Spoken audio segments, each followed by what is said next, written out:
चाष कार्य जार केड़े सुख ताहार ए जो उक्ति थिला से उक्ति संपूर्ण भाव में ओलटारे चली कारण आम यही कथा कहवाई चाहूँ बर्तमान राजनापल्ली रही कैमेरामैन को कहबी एठारे चाषी मैंने रही देखु जमी रे कारण जो सुख कथा कहुले तार केड़े दुख तार आसी जाइए कारण जो पाणीपाग रोचे ओलटा होची जहाँकि चाषीर प्रतिकूल हो पारुनी मु सीधा आलोचना करने संगे आम कैमेरामैन को कहबी जे बिल में देखु लगातार वर्षा चली रही एवं ये जो जिते आदाय अमल कर समय आसी जाइए से दाऊ साधी विपर्य कारण केतेबेले गंजाम को ग्रास करुच्ची तो वर्षा आ केतेबेले करुच्ची बात्या बन्या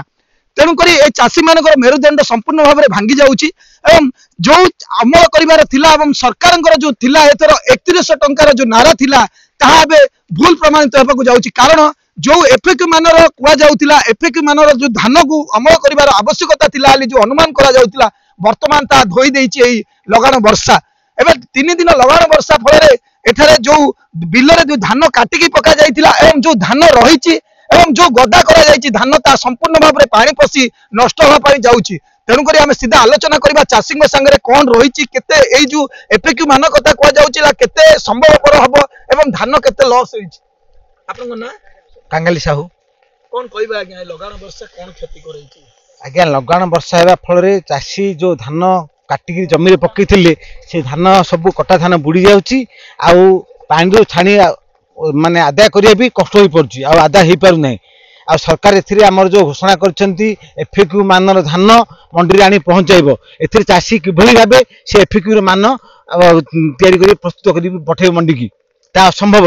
तेणु सरकार एप्रति दृष्टि देकरी किभली चाषी जो धान आदाय करिवो से गम धान हो बा पचा धान जो धान से किभली भाबे मंडी की दे पारिवो आ सरकार किभली भाबे से चाषी को भरणा पोषण दे पारिवो सेतिके आमे सरकार को अनुरोध करछु देखो धान कटिबार घोषणा जे पाणीपाग सूचना रही कटा है कि गछ रही ठिया कि गदा रही स्थिति रही शुणु सरकार जो टीवी माध्यम कि रेडियो माध्यम कि न्यूज माध्यम जो तथ्य दौची से संपूर्ण भाव ठीक भाव तथ्य दे पारनी सामान्य मेघुआ आंशिक मेघुआ रही भाव कौन चाषी मेघुआ तो किसी असुविधा नहीं से मैंने काटिने किंतु एमती लगाण वर्षा हम वर्षा होती पानी क्षति करदेव ये कथा सरकार आगुरी सूचना दौना सांगे सांगे सूचना जदि देवे चाषी कौन करें से तो प्रस्तुत कर सारी ना मुग बिरी धान काटिया हाँ मुग बिरी तो संपूर्ण नष्ट सी आ किसी हबनी से तो पूरा पचिज मुग बिरी भी सरकार किसी पदक्षेप नेबा दरकार लगाण वर्षा जदि लागि रहइबो तो धान रो कोन आदाय कोन आ धान किसी आदाय हेबनी पूरा संपूर्ण 100 भाग नष्ट हो जिवो कोन कहबे आज्ञा आपनकर लगाण वर्षा चली छि एठारे धान रो स्थिति कि बळी रही छि आज्ञा कोन कहबी चाषी रो दुख तो कहले नसरे चाषी की प्रकार दुख रे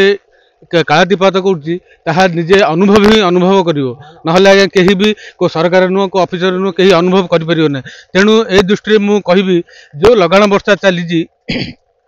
चाषी धान अधे काटी अधे बिलेरे अच्छी किसी धान गदा कर सबू धान आज्ञा पची नष्ट होती जो धान क्षेत्र अच्छी सी भी काटा असंभव हो पड़ो आउ किसी दिन पर से गचरे ही गजा उठीज तेणु सरकार नीति निर्धारण जो एफएक्यू मानर धान नहीं मंडी पहुँचो सी को प्रकार चाषी नहीं एफएक्यू मानर दब ता चाषी निजे आज्ञा बुझी पार्नि कि प्रकार धान नहीं मंडी देवी तेणु आपण माध्यम सरकार को अनुरोध करुँगी एफएक्यू मानर जदि किसी कोहल करा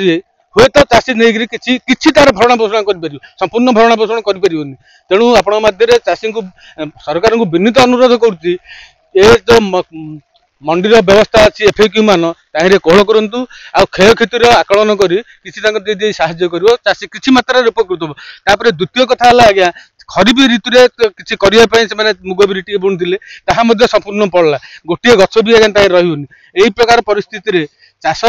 चाष कम चाषी किमिति करबा आज्ञा से भगवान को ही जना आ को लोक तो कहले आज्ञा कि बुझुना सरकारी ऑफिसर हो कि राजनीतिक हो कहले आज्ञा चाषीर कथा कौन लोक ही मानु ना काटिकी पड़ी जदि 2 दिन लगाण वर्षा पुणी जारी रहिबो तो पानी पाग कहूची जदि रहिबो कोन आज्ञा किसी 100% जीरो आज्ञा किसी गोटी मुठा भी धान चाषी आदाय कर परियोनी कोन कहबे मौसा कौन कहबे आज्ञा आपण तो देखुचंती ए अवस्था किमिति ए अवस्था रे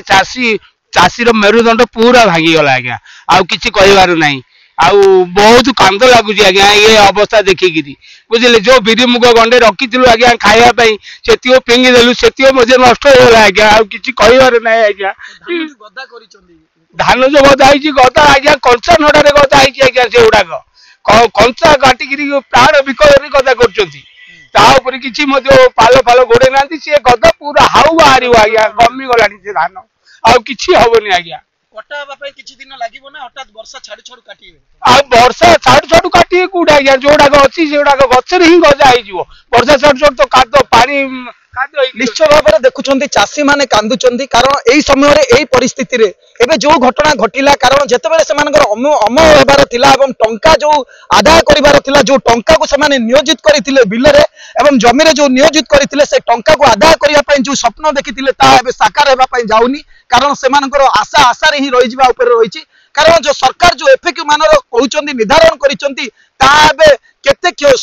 ସହିବାକୁ ପଡିବ, କ୍ଷତି ସହିବାକୁ ପଡିବ ଚାଷୀକୁ, କାରଣ ଏଫଏକ୍ୟୁ ମାନର ଆସିବା ଅସମ୍ଭବ ହୋଇ ପଡିଛି। ତେଣୁକରି ସେମାନେ ନିବେଦନ କରୁଛନ୍ତି ସରକାରଙ୍କୁ, ଯେ ପ୍ରଥମେ ଗୁହାରି କରିଛନ୍ତି ଯେ ଆମେ ଧାନ ଅମଳ କଷ୍ଟରେ ଯେତେବେଳେ ବର୍ଷା ଛାଡ଼ିବ ଅମଳ କରିବୁ ସତ କଥା, କିନ୍ତୁ ଏଫଏକ୍ୟୁ ମାନଙ୍କୁ ଟିକେ କୋହଳ କରାଯିବାର ଆବଶ୍ୟକତା ରହିଛି ଏବଂ ଯୋଉ କାଟିକି ପଡିଛି ତା ଗଜା ଉପରେ ଅଛି। ତେଣୁକରି ସରକାର ଯୋଉ ରହିଛନ୍ତି, ସରକାରଙ୍କର ଯୋଉ ଜିଲ୍ଲା ପ୍ରଶାସନ ରହିଛି, ଏହାର ଗ୍ରାଉଣ୍ଡ ଜିରୋକୁ ଆସନ୍ତୁ ଏବଂ ସେମାନେ ତଦାରଖ କରନ୍ତୁ, ଆଉ କିଛି ସହାୟତା ଦେବା ପାଇଁ, ଆର୍ଥିକ ସହାୟତା ଦେବା ପାଇଁ ମଧ୍ୟ ସେମାନେ ନିବେଦନ କରିଛନ୍ତି। ଏବଂ ଆପଣଙ୍କୁ ମୁଁ କ୍ୟାମେରାମ୍ୟାନଙ୍କୁ କହିବି, ଶେଷରେ ଏଇ ଯୋଉ ଜମିରେ ଦେଖନ୍ତୁ କିଭଳି ଭାବରେ ପାଣି ଜମିଛି ଏବଂ ଧାନ ଉପରେ ପାଣି ରହିଛି ଏବଂ ଏହା କିଭଳି ଆଦାୟ ହେବ, ଏହା ଗୋଟିଏ ପ୍ରଶ୍ନବାଚୀ ସୃଷ୍ଟି କରିଛି। ତେଣୁକରି ନିଶ୍ଚୟ ଭାବରେ ଏହା ଆମ ପାଇଁ ଚାଷୀ ମାନଙ୍କ ପାଇଁ ମେରୁଦଣ୍ଡ ସମ୍ପୂର୍ଣ୍ଣ ଭାବରେ ଭାଙ୍ଗି ଯାଇଛି ଏବଂ ଆମେ ଗ୍ରାଉଣ୍ଡ ଜିରୋକୁ ଆସିଛୁ, ଯୋଉ ଛତ୍ରପୁର ବ୍ଲକରେ ରହିଛି, ରାଜନାପଲ୍ଲୀ ରହିଛି, ବିପ୍ଲିଙ୍ଗ ପଞ୍ଚାୟତର ରାଜନାପଲ୍ଲୀ ଗାଁରେ ଆମେ ଅଛୁ ବର୍ତ୍ତମାନ। ଚାଷୀ ମାନେ ମୁଣ୍ଡରେ ହାତ ଦେଇ ବସିଛନ୍ତି ଏବଂ ଏ ସମୟରେ ସେମାନେ କିଭଳି ଭାବରେ ଆଦାୟ କରିବେ ଏବଂ ସରକାର କିଭଳି ଭାବରେ ଏଫଏକ୍ୟୁ ମାନର ଯୋଉ ନିର୍ଦ୍ଧାରଣ କରିଛନ୍ତି ସେମାନଙ୍କ ପାଇଁ ସବୁଠାରୁ ବଡ ଚିନ୍ତାର ବିଷୟ ହୋଇଛି। ତେଣୁକରି ଯୋଉ ପ୍ରଶାସନ ରହିଛନ୍ତି, ସରକାର ମଧ୍ୟ ରହିଛନ୍ତି, ନୂତନ ଭାବରେ ସରକାର ଆସିଛନ୍ତି, ଏ ଉପରେ ତଦାରଖ କରିବାର ଆବଶ୍ୟକତା ରହିଛି ଏବଂ ଯୋଉ ଚାଷୀ କୂଳ ମାନଙ୍କର ଯୋଉ ଏବେ କାନ୍ଦ ବୋବାଳି ଫାଟି ପଡୁଛି ଏବଂ ସେମାନଙ୍କ ଚାଷ ଜମିରେ ମୁଣ୍ଡ ଦେଇ ହାତ ବସିଛନ୍ତି, ତାର ତଦାରଖ ହେବାର ଆବଶ୍ୟକତା ରହିଛି ଏବଂ ସେମାନଙ୍କୁ ଯଦି କୋହଳ କରାଯାଏ ଚାଷୀ କୂଳ ଏଥିରୁ ବର୍ତ୍ତିବାର ସମ୍ଭାବନା ରହିଛି। ଛତ୍ରପୁର ସୁଧୀର କୁମାର ନାଙ୍କ ରିପୋର୍ଟ, MBC ନ୍ୟୁଜ।